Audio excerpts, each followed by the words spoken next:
So let's introduce our panelists here. When I get my cheat code. Cheat notes. Right, is it a place of learning? Yes, it is a place of learning, in spite of my best efforts. So our distinguished panel, Dan, all the way to the left, is Mr. Evan Narcisse, who is currently senior writer at Brass Lion Entertainment. All skipping around, all the way to the right, is Jennifer Bullard, who's currently director of production at Farbridge. Alan Uthoff is director of product development at Smarter Reality. And Paul Benjamin is narrative director, I want that job, at Jekyll Dick Games. And he's working on a really cool project that has not been announced yet, right? I mean, we've announced that we're working on a Warhammer. Okay, so it's been announced that it's really cool. And I am Robert Denton Bryant. I work here at St. Edwards. I'm director of video game development and animation. But prior to that, I worked in video games for about 20 years. And before that, I worked in Hollywood for about 10 years. And so my perspective on the current, crisis of layoffs, is that fair to say?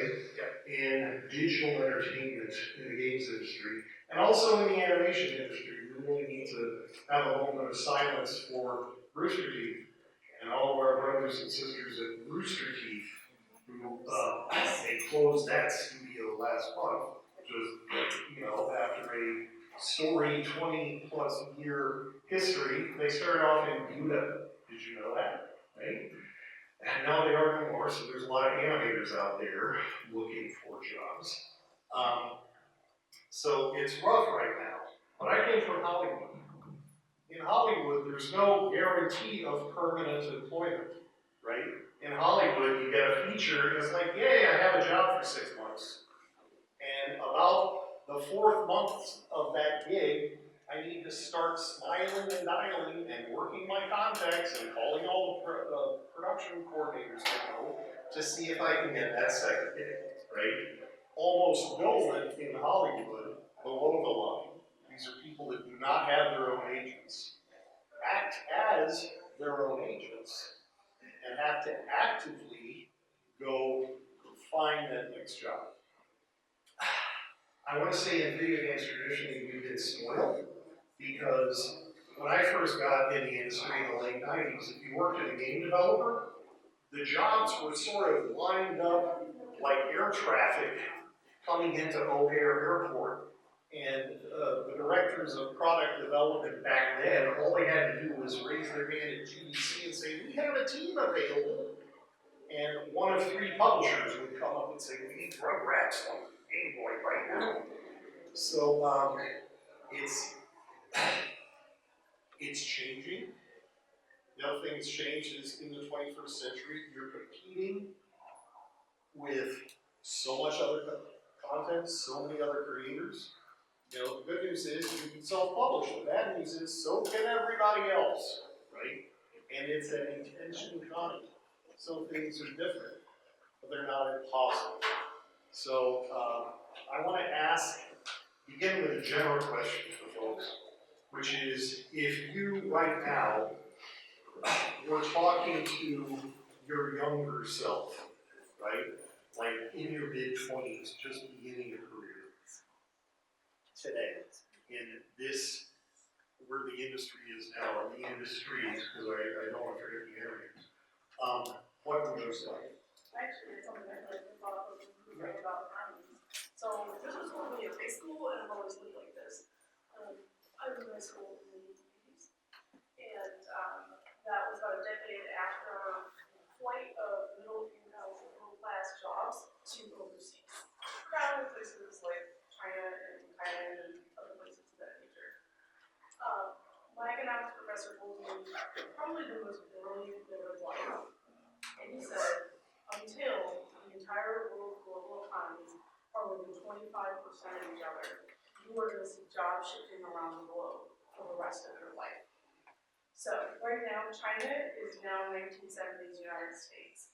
they're losing their manufacturing jobs. Why? Because it's too expensive to live there and pay people what they used to pay them 15, 20 years ago. And they now have incredibly well-educated college graduates who all want to do stuff like make video games. So there's huge animation factories over there, there's huge 3D art houses over there, and they specialize specifically in copying big name titles at work. And so the advice that I would give myself today is the advice that I got when I was 18 years old, which is you are not competing locally, you are competing globally. Global trends will impact your life.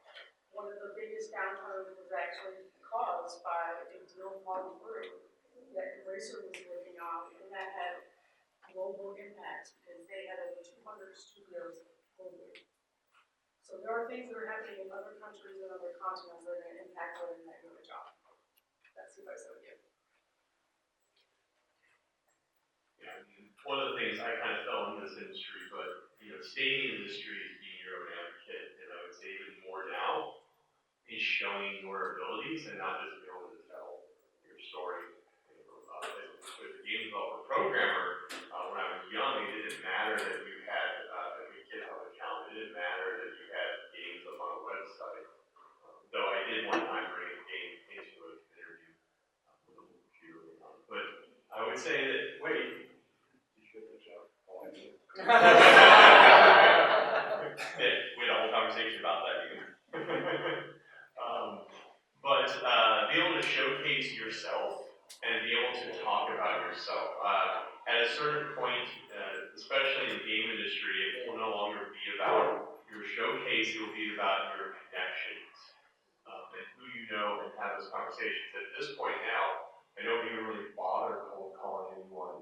All my last jobs have all been people I've just had conversations with, and then when something comes available for them, they just reach out to me and say, hey, you want a job? I've got this, and I'm looking, and off I go. We'll talk more about this later, but just being able to do that is, in this industry is just because of how roller coaster this is. My longest job is 5 years. My average is 3. And so every 3 years, I just know usually I need to go find something else to be able to advocate for myself. Yeah, just to piggyback off what Alan just said was like, the advice I will tell, the 25, sure, yeah. The advice I would tell 25-year-old Evan is like, still what I believe about my own self today. Figure out what it is that you can do to know what it is to do, right? Not from an arrogant perspective, but more like, okay, what are the unique set of skills I have that other people probably don't, right? For me, it's telling stories from a certain perspective, the beginning part of my career in video games was as a journalist and critic, so I spent a lot of time figuring out why I like the things I like, how do they work, from a storytelling perspective, from like an experiential perspective, and now my job in helping make a game is like to use all that I learned and put it back into the process of actually making a product that's meant to be a storytelling experience, right? So it's like, okay, I'll sit down with my daughter and watch, a show. We were watching Abbott Elementary last night and paused. I was like, okay, you see the plot turn that's coming up? And she successfully, like, the A plot and the B plot, like, she didn't call them that, but she figured it out. So it's like, yeah, like, if you want to be a creator, understand that, like, the stories that you're receiving are not, like, characters are not making up these words themselves. I'm sure everybody here knows that, but, like, hey, can you write a Victorian kind of character well? Can you write a Victorian kind of story well? Can you speak to a certain kind of experience that maybe has an audience that's yearning for that? These are the things that I think I managed to figure out in my own career, and if you have similar skills that you feel like, okay, if somebody wants this, they're going to come to me for it, right? And a bunch of the jobs I've gotten in the video game industry, I went straight from journalism, straight from writing at Kotaku in 909 into becoming an area design consultant. And I got those jobs because, like, hey, you seem to have a point of view, you seem to have a specific area that you're interested in, and we need support in that area, and so they came and got me. And, thankfully, I haven't had to chase work. Work is found in me, sometimes too much work. That probably sounds like we're coming through that, sorry. But it's true. It's also stressful when you have too much work. But the point is, like, that's all because, like Alan said, part of it is advocating for yourself, but also there's a kind of skill development, and, you know, I hate using this terminology, but this is what it is, like, thinking of yourself as a brand and comparing what you have to offer versus what other people have to offer, and people can find you once you're able to articulate those things. So, yeah. What would I tell my 25-year-old self? I mean, that's easy because that was just a week ago. But I've lived a hard life. It's been a rough week. No, but I would say be flexible. My entire career, like, nothing went the way I expected it to, nothing went the way I thought it would. It's been great, but it's been, hey, what's this opportunity that I can go after? Or I'm going after this opportunity and this other opportunity happened, and I took that job instead. I often feel like the best thing in the world would be able to go back in time and like relive your life, and you don't get to change any of the big beats, but at least you know what they are, so when you apply for a job, you just apply for the one job you know you're going to get instead of the 40 other jobs that you're only going to get one, but you have to apply to them all.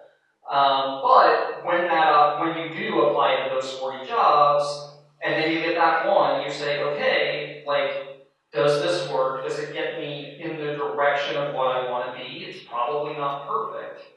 But as an example, for a while, I was a producer on Nintendo DS games, but my company got bought by a bigger company, happens all the time, and that bigger company needed writing on other projects. Like they had a G.I. Joe game, and the person who wrote the game was no longer available 3 years later when the game was coming out.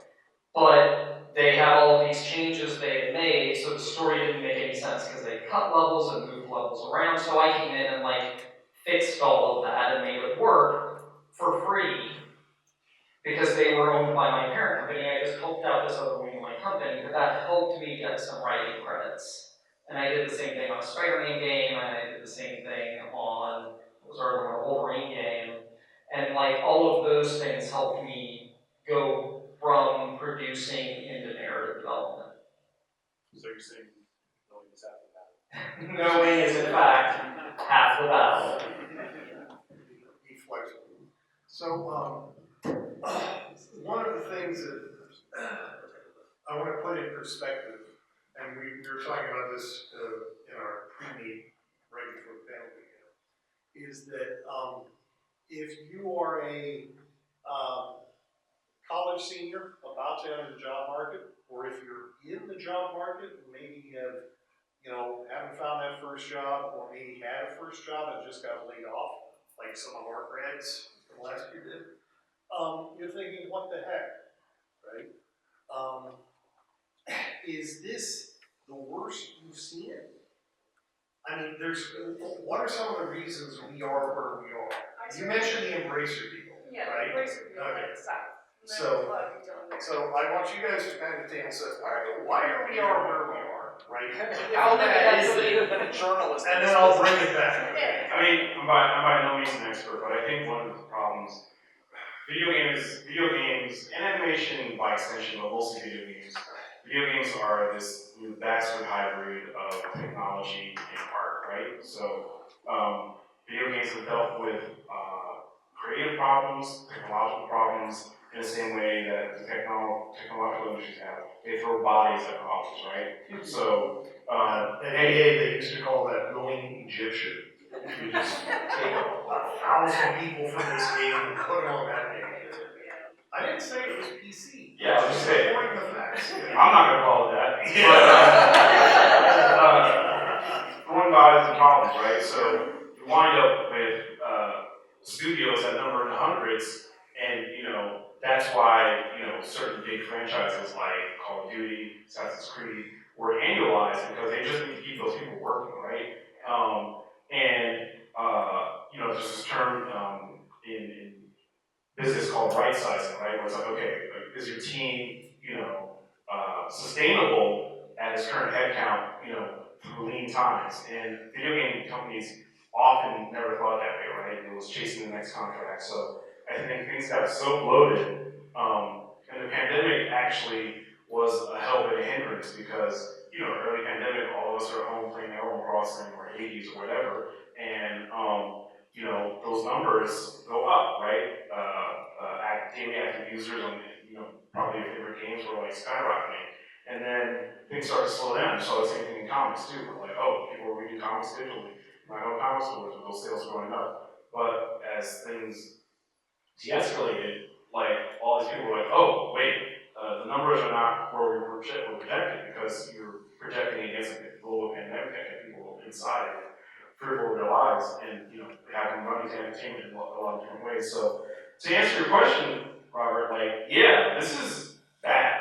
And I think the reason it's really bad is because, for me at least, there's a prevailing sense that it doesn't need to be.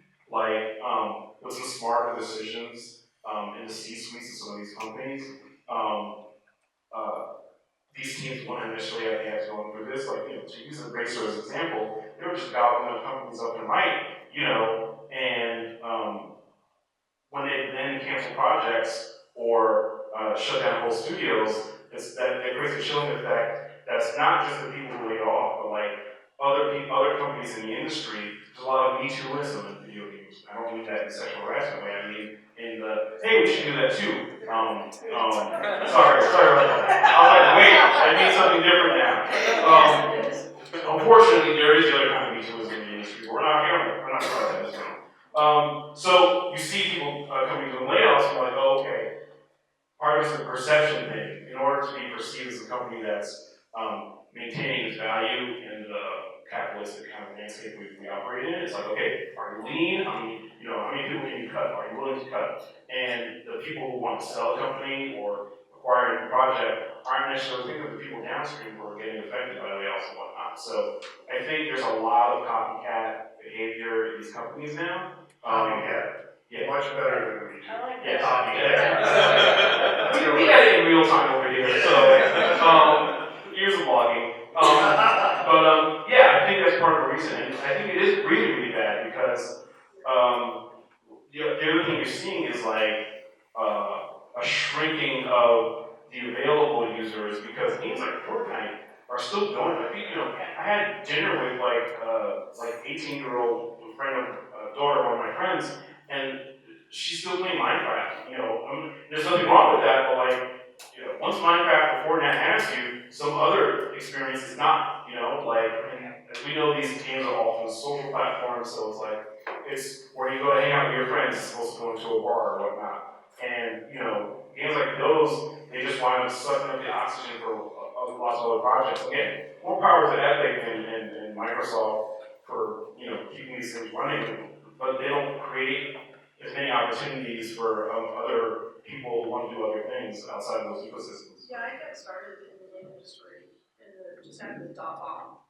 So I got to see this version the first time. And there what happened was speculation, and that's pretty much what happened in the industry here. Once again, global economics is going to cause you problems. Everybody thought, well, what else can you do? You can't go to a movie theater, so what are you going to do? You're home streaming, so home streaming video skyrocketed. Netflix started investing in tons of money, which was also a lot of animation. If you look on Netflix, there's tons of animated shows that came out.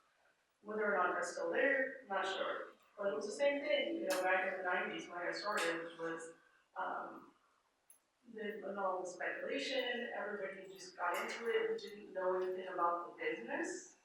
And we have that now. There's more investment dollars in video games today than there's ever been. And that's only ever going to increase. So whenever the venture capitalists are like, I'm done, I don't want to put $500 million in the game industry, every deal that's being relied upon is now dead and gone. So that's what happened last year. When Bracer fell, they were an investor. They essentially lost a lot of investment money through some other things that had nothing to do with any of us.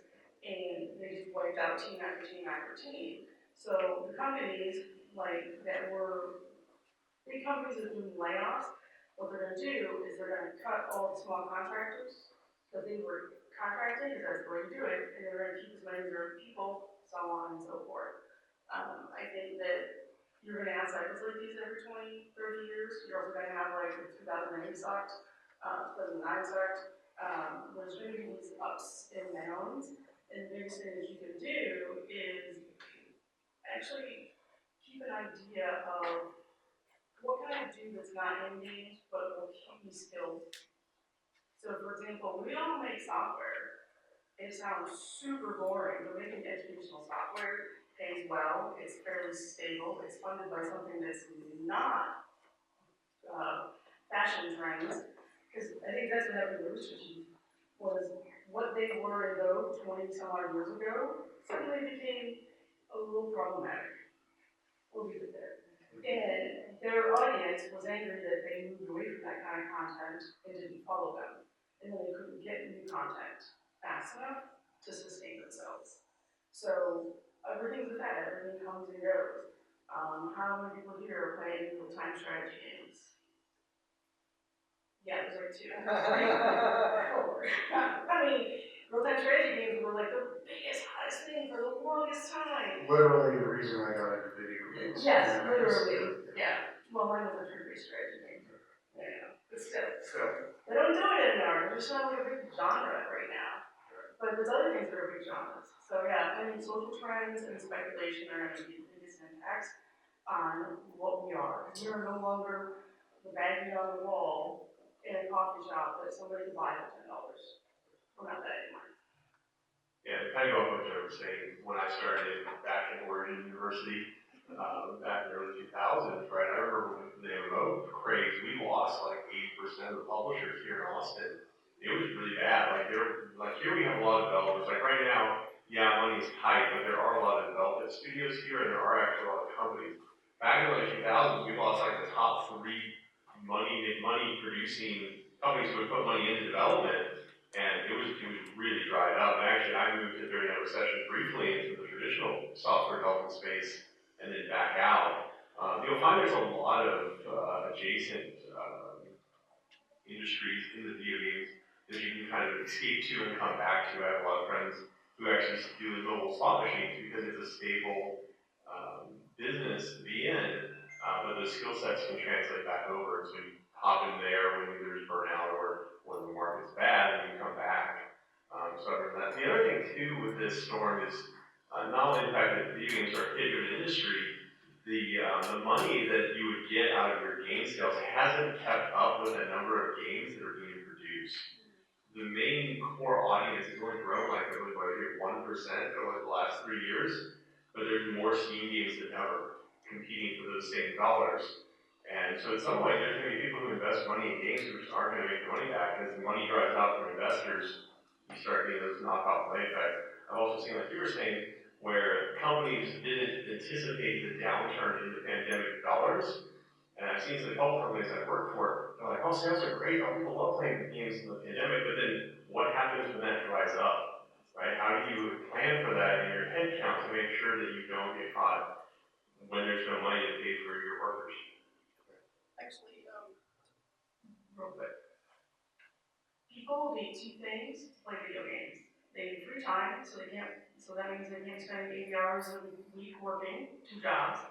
And 2, they need free cash, so they can't be scraping paycheck to paycheck. If people have free time and free money, they will play video games. If they're missing one of those 2, they won't. So politics helps too. I am not an economist. I tell stories. I make stuff up for a living. So do economists. I can call myself an economist. You can. Statistics is I can make that up. But my experience tells me that right now is really bad because all of these companies are laying off all of these people. But the other thing my experience tells me is all of those people are going to follow their friends to other studios that are hiring, because every other studio that does need people is saying, oh no, this is terrible that these other companies have laid people off. Is there anybody looking for work that we can help out who can help out our team? Right? And so there are a lot of opportunities. Granted, there's a lot of people competing for those opportunities, but you also have to remember a million things go into what makes that opportunity the right one. Is it the right place? Do I have a family? is it a place I want to go to? Do I not want to move, so I have to look for something local? There's a lot of things that can knock other people out. It's harder, I think, for students right now who are graduating, who are looking for something, if all of the people who already have experience are the ones who are getting the chance to move around. But I'm hopeful that despite the fact that money is more expensive right now because of higher interest rates, making it harder to find investors, I think there will be more indie or smaller companies starting up, because you have all of these people who get laid off, especially when they get laid off by big corporations that bought their company, and they say, hey, I'm going to start my own, and I'm going to do it right this time, and I'm therefore going to need to hire some new people. I think there's going to be a lot of opportunities that come out of that. Granted, those companies will then eventually have a hard time and get bought by some giant company that then lays a bunch of people off by looking at a spreadsheet, not knowing what anybody does, but that's also part of the business. And that's when you say, okay, now I gotta go find my next thing. It's the circle of life. Yes, spreadsheets control the circle of life. If I can piggyback a little bit off something that Jennifer said, I think one of the reasons it's so bad right now is because the people in the executive suites and at the higher echelons of these companies are coming from venture capitalist backgrounds, right? They're coming from, hey, we formed a company, flipped the company, sold it, like, we got a taste for that, and they're looking for places where they can multiply their return on investment, right? Video games are a big juicy target because of, when the hits are hitting, like, they hit hard.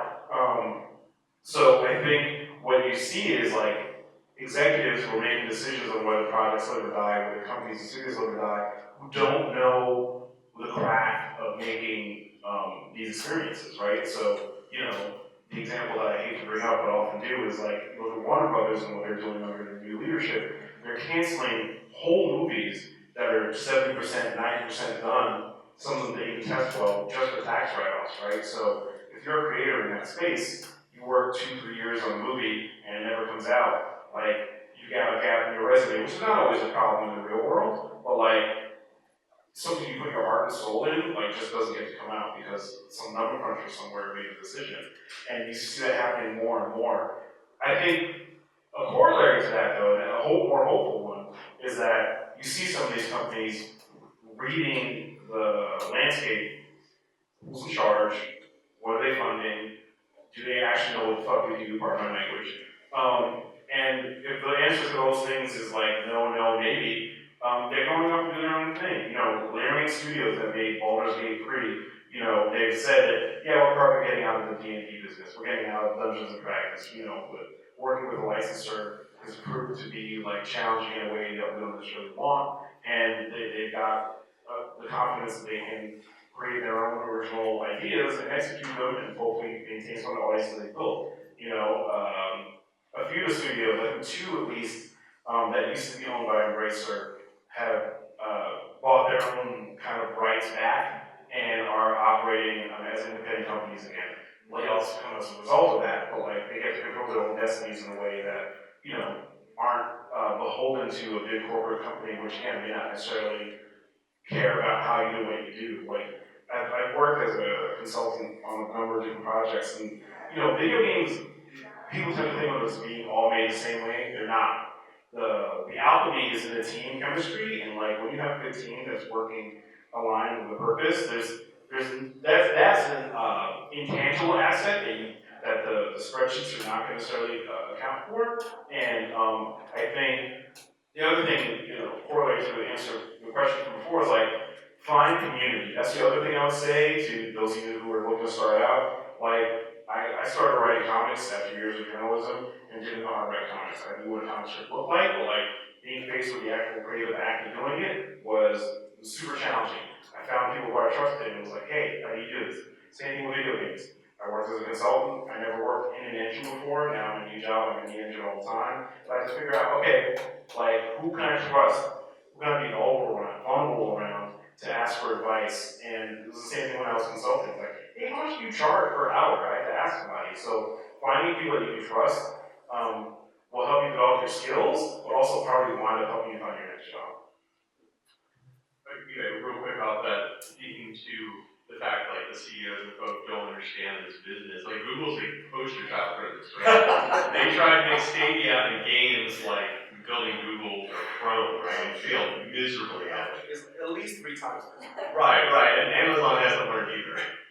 Right, making games is not the same as traditional software. It's very much a craft. It's messy, it's dirty, you're gonna make mistakes, you have to iterate, and things you might find really great, other people don't, and sometimes you have to kill, I've had to do this actually, Jennifer, I worked at GameStop, and I had to kill some of my favorite features, because either A, would have fit in production, or B, it was the wrong decision, even though I thought it was the best thing since sliced bread. I love Game Salad for the first couple of years. I thought it was the coolest thing in the world. There was a Game Salad evangelist as an educator, and then it got.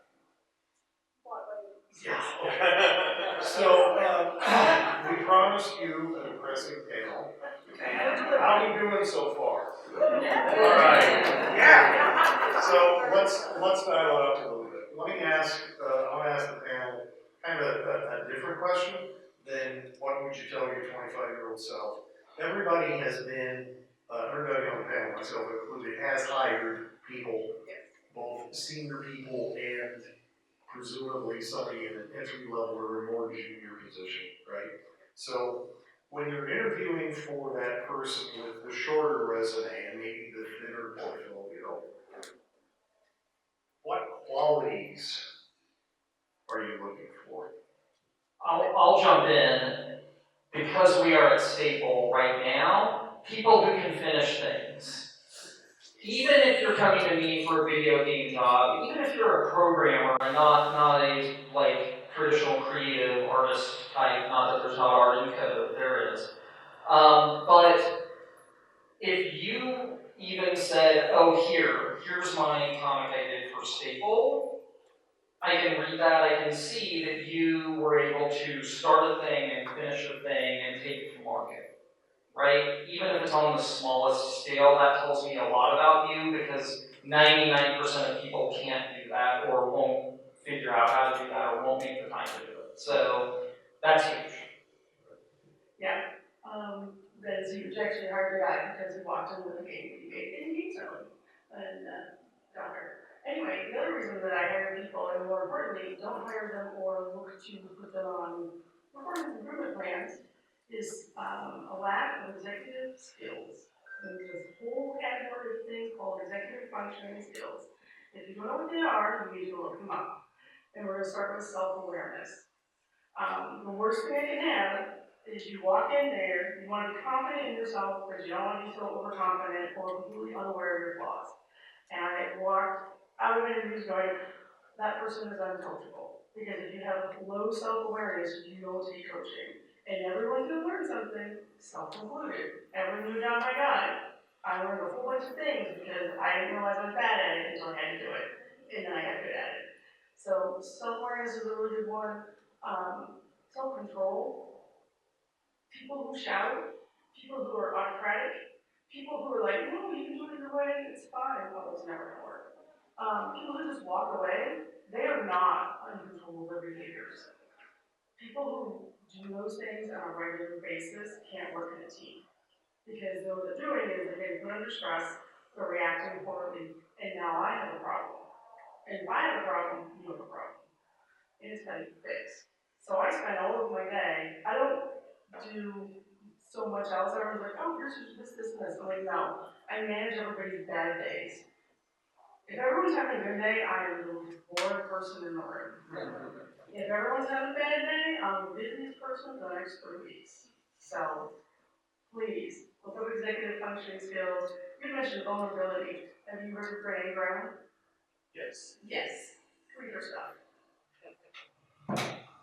I'll jump in and say references are also great, no matter where you are in the business. We'll, I'm sure, end up talking about how much you end up following other people to different jobs. They get a job somewhere, they help you get a job in that place. But if you're a young person starting out, you don't have that yet. But you can sure find people who can vouch for you, give you reference, people at your university, for example. That can go a long way too. Yeah, I'll say the finishing the project was a big deal for not having experience.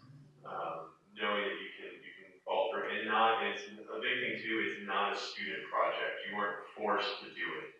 There's a difference of you finishing something because someone told you that you have to get it done for a grade, versus I went out and I completed a game or a demo. It doesn't have to be a full game, it could just be a level, it could be a showing a skill set, but you completed it as something you can show your friends. Yeah, be truthful, like have something here it is, and then I'm gonna go, if you bring something to me, and I've had this a couple of times where someone brought it to me and I asked them, well, what did you do on this project? And they did some very small part of the whole that was completely irrelevant to the job they were actually interviewing for, right? And we had to go through all other stuff, like make sure whatever you're bringing forth is something that is relevant to the skill set you're bringing. Go back to who you know, right? That brings you up in the stack of what the recruiter calls. Like, so recruiters, their job is to just gather bodies to bring through the process, right? But they don't bring them in any organized manner. If you know somebody at the company, they get to go pull your resume out of the stack and just hand it to the programmer. There's many times where I recommended friends, and I just went to the recruiter and said, go call this person. Like that's how they got the phone call and got into the interview. Because at some point you're going to have friends in those positions who can just do that, and stuff like that. So that's a little bit of it. One of the things that came out from our first round of questions was there was a theme that I want to pick back out, and it's about if you want to get hired, no matter what level you're at, you need to, paraphrasing, demonstrate your value. Is that fair? Right? How important is the portfolio to that? Is it necessary to have a portfolio for every job nowadays? Nowadays I'm seeing programming portfolios, I'm seeing producer portfolios, so talk to me about portfolios. Oh my goodness. If you have a portfolio and you can prove that you can do the job. So first of all, read up on the company. Don't send, cutesy artwork over to Piper College. It's not going to work. And if you're looking at a job, is there something where you're going to work on what is that, the alchemy lab stuff? Don't send them photorealistic shooter stuff. Like, just be very practical about what you're doing. If you're a programmer, I want to know that you can do source control. Oh my God. I want to know that you can comment code. I want to know that it's not going to run a little bunch of bugs. Because there's a whole bunch of little things that we can do, and we can test to see what kind of person you are. Same thing for production. You gotta know more than Jira. I always tell people, production is similar to being a CPA. Everyone can do their taxes, but it doesn't make them a CPA. Everything can go in Jira queue, but it doesn't make them a producer. There's so many other skills that are part of that. Building roadmaps, understanding budgets, financials. There's a reason I have, I actually got an economics degree. But there's a reason I've been successful because I have an economics degree and have this and making sure that when it ships, you have a job. So we want to see details, we want to see good information, and don't show us all your stuff. Show us your best. If your portfolio is, say you're going to get hired, I'm just going to use art, it's very visual and easy, right? If you've got some line work that you didn't like, the hiring manager's not going to like that. Right? If you're like, the whole color shading thing just didn't work right for me, they're not going to like it either. Don't put it up there. Put up your best stuff, or take the time to clean it up. Right. The other thing to do is don't do art tests for 30 hours for free. One of my company pays to do an art test. They pay me $100 to do one of their schedules. They'll pay you money to do that because they're getting something out of it, and I'm taking time to do this. So have a very strong portfolio. And the best time to build a portfolio is right after you get your next job. Literally, the day you get your next job, start the line, and I do this in LinkedIn, and I put in the first thing that I did that was very successful, and now I do the second one. First of all, you guys have a software to do that stuff now, you don't have to write it down on a piece of paper. So line by line, and keep evidence of it. And the one reference you want from all of your friends, last thing I promise, is would you hire me again? would you work with me again? And if somebody asks you that question, and the answer is no, do not write you would. Because now you're asking for someone you wouldn't work with again. Just don't give an overview or say anything else about it. Yeah, it's weird. So being writers, I'm kind of speaking for you, Paul, or whatever. I trust you. Thanks. We'll see. I can be vulnerable. Okay. Portfolios are hard, right? Because there's dialogue in a game, there's words on a page in a comic or whatever, but that doesn't show the scope of the craft. One thing that I've done in the past is I've shown work as it's gone from pitch to execution, right? So I'll show a pitch, I'll show an outline, I'll show what the words look like. For comics, it's like, okay, here's the lettering pass, here's where I edited stuff and trimmed stuff down, or here's where I ease stuff up.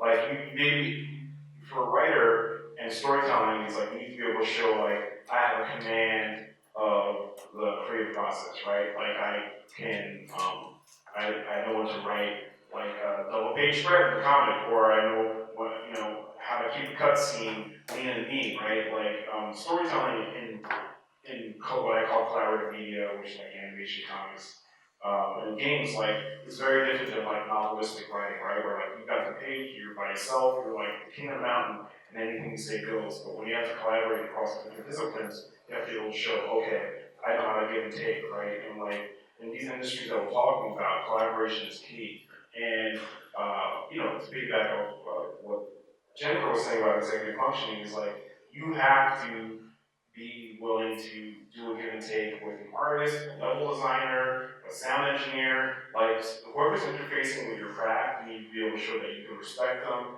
And you may not wind up with your precious idea being executed the way exactly that you want, but like you feel reckon with the fact that like the best you're gonna be able to do sometimes is a happy medium. And if both collaborators are happy, then you might be able to find another way to respect all of yours, or at least convince your collaborators, like, hey, you know what, this design idea I have is actually worth pursuing. This happened on a project that I'm working on now, after like 2.5 years, like, hey, we should do this. And like, oh yeah, we should do this. I'm like, yeah, remember we heard that before? But like, don't be a jerk about it, but like, in the spirit of collaboration and collective creativity, like you have to figure out, okay, what's my part in this process? And if it's not like, the person who's like leading the charge, you need to be able to show like, okay, here's how I polished this scene, here's how I did this. So showing the process can be a part of your portfolio as well. And I'll add to that, because you can, here we go again, you can tell a story around anything, right? So, like I was saying, you're doing this collaboration with your coworkers. You can show the final product, but you can also tell a story of how you got to that final product and what skills you had to use to reach that, or what challenges you had to overcome and how you overcame them. Anything that you can do to build a story around something makes that thing much more interesting. Right? We've all, or many of us, have probably watched a making of video of some kind where you see all of the stuff that happened behind the scenes, and there's a reason there's a making of video, because all of that stuff is really interesting. So if you can show me when I'm trying to hire you that you have executive function skills and are able to think stuff through, and you ran into a difficult coworker, and you figured out like what was bothering them, and then you figured out a solution that would work for everybody on the team. Oh, great, that's awesome. That tells me you're somebody I want to work with, right? So it's not just here's my finished piece of art. It can also be, in this case, it was a thing for, I don't know, I was doing the Incredible Hulk, and I was drawing too many pecs on him because it's the Hulk. And then my editor told me has a 17 pack. I mean, he frequently has more pecs than exists. Or sorry, pack. Sorry, I say pecs. I know I'm talking about abs. Right, like, but licensing at Marvel told me X, and so I changed it, and here's how I approached it. Well, cool, that tells me you can work with a licensor, right? It's not just a good picture of the Hulk, it's the story behind how you got there. Cool. let me, because we got 15 minutes left, and rather than me asking another lame question, you guys have some great questions, right? So who wants to, yes? So I'm someone who works in animation currently, and I used to work in tech before then, which is very volatile, and I thought, oh, I'm going to animation, this will be great, I'll have a stable job. A bit foolish, but do you think like there's a lot more awareness about the nature of like the video game industry and like how like you've got to be on your toes about jobs, you don't know if you'll suddenly get laid off compared to like other industries, or do you think there still needs to be more conversation about like the nature of the industry, the mergers, the sudden closings? Let me go first. Okay. So at the very beginning of the day, I said I worked in Hollywood, right? And then I got involved in video games, and I'm like, wow, people have permanent jobs to the extent that there are permanent jobs in video games because that was the way it was, right? And I think that there is sort of cultural lag. We, the video game business, aren't permanent freelancers the way so much of below the line Hollywood is, and really above the line Hollywood when you think about it. Yeah. But I do think that a lot of the folks that are in the business, that are maybe senior managers and company owners, and a lot of senior just people, just assume that, this job is going to last as long as the company lasts, and the company will last forever because that's what Generous Motors did, right? And we don't live in that world anymore. The story of late stage capitalism is that there is no such thing as a permanent job. And so all of us need to be a little more active, a little less naive about, I work for the great benevolent company and everything's fine. By the way, I haven't said the word union yet. Okay, Beat me to it. You should. I started the business as a tester. I am so ecstatic that there are tester unions now. Okay. Sorry, I just wanted to grab that one. What about you? Yeah, I would say the answer is we need more conversations. Every time I talk to folks coming into the industry, I have no idea. Like, yes, if you have all these skills to get a job, but your other biggest skill is being able to write your resume and being able to go out and get your next job when you're inevitably going to be laid off. I also think there's an issue in the upper part where money comes from not understanding how the market works and how games work, and thinking you can just throw money at the problem and you'll get a return instead of understanding how creative. And every time I talk to business folks, I always equate this to the movie industry in the fact that this is a hit-driven business. If you don't make the hit, you don't make money. But also, the producer used to say this to me, like, the problem with games is that sometimes you cannot throw people at a problem, right? It takes a woman 9 months to make a baby. You can't hire 8 more ladies to bring the baby in a month. It doesn't work, right? You also, this is an important rule that you need to remember, is don't be a jerk. If you're the jerk, nobody else is going to want to hire you, nobody's going to want to recommend you, nobody's going to be there for you. But if you're somebody who's awesome to work with, we all have been laid off, I'm sure. I know I can say that without even guessing. A lot of people who are in this room have been through layoffs. It happens, entire studios get shut down, and in many cases, your friend goes and works somewhere else, and then they help you get in the door, and then later on, you're in a position to help your other friends get in the door. And it's not just friend nepotism, it is, these are people I've worked with, who are good people to work with, who I want to work with again. Who has been in the room, who's been laid off? Okay, let's do some therapy here. And yet, you're still here. Okay? My first layoff was 2006, so it's been a few years. It's not a contest. No. It's not a contest, but 1996. Oh, nice! Any other, who else has an excellent question?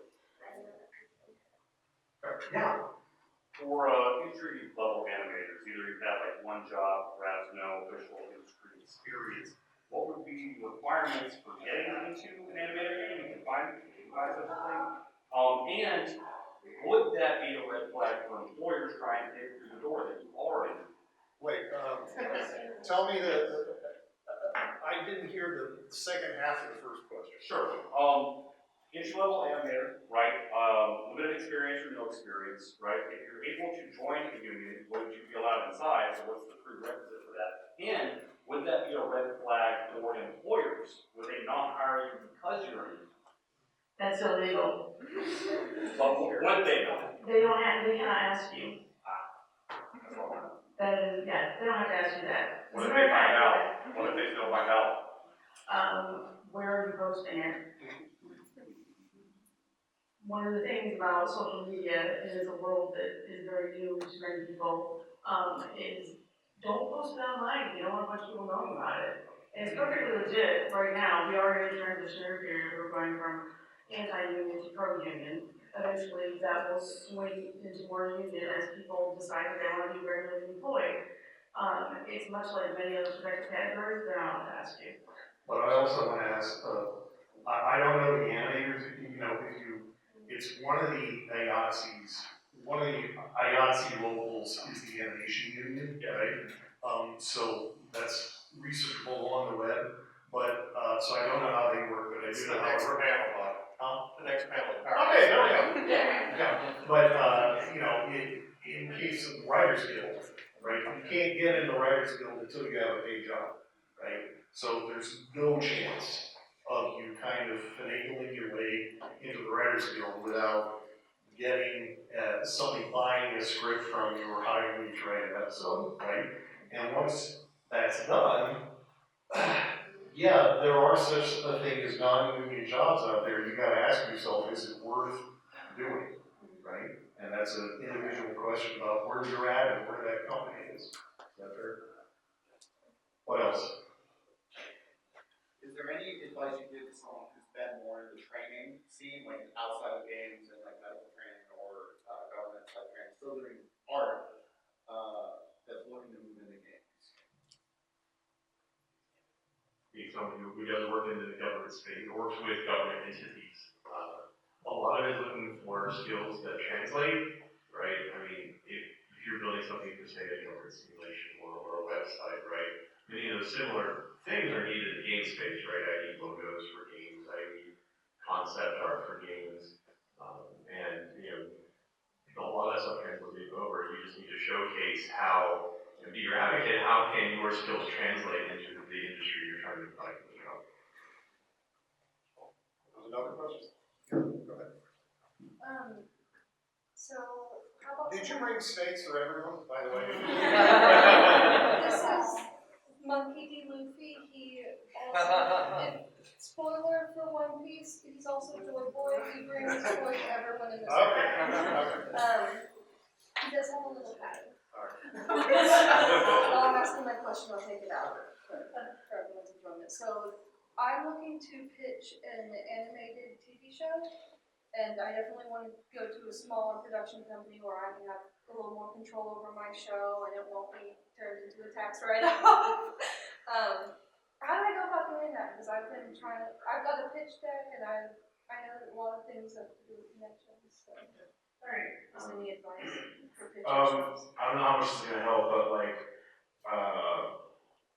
film festivals like the Austin Film Festival will have you can sign on as a reader, read a bunch of projects, help figure out what goes in their pipelines for the contests and whatnot. So getting in on that level will help you make contacts with people in the industry. They'll also have script competitions. They'll have I've been a judge at the Austin Film Festival for the last couple of years, and people will come in with a project and be like, okay, you have 2 minutes to give a pitch, and we get feedback. So has anything got signed off of that? Not that I'm aware of, but figuring out the muscles they need to build in order to pitch in the room. And there's a lot of social skills that reading the room, seeing how your pitch is going over, seeing if your idea grabs somebody from the first sentence or whatnot. Those kind of things can help. There's no one way to do this kind of thing. But I think that, at the risk of maybe not answering your question or unanswering your question, is bootstrapping it yourself is showing a proof of concept is probably something you can do with yourself and a small team of people creating an animatic, showing the script to the animatic, just showing that, okay, I understand how this works, and I'm ready to partner with people, like, that can be the first step. And then you show something to people that has, like, its own unique identity, they're either gonna wanna partner with you or not. So, like, start building it yourself. Don't wait on other people to, like, okay,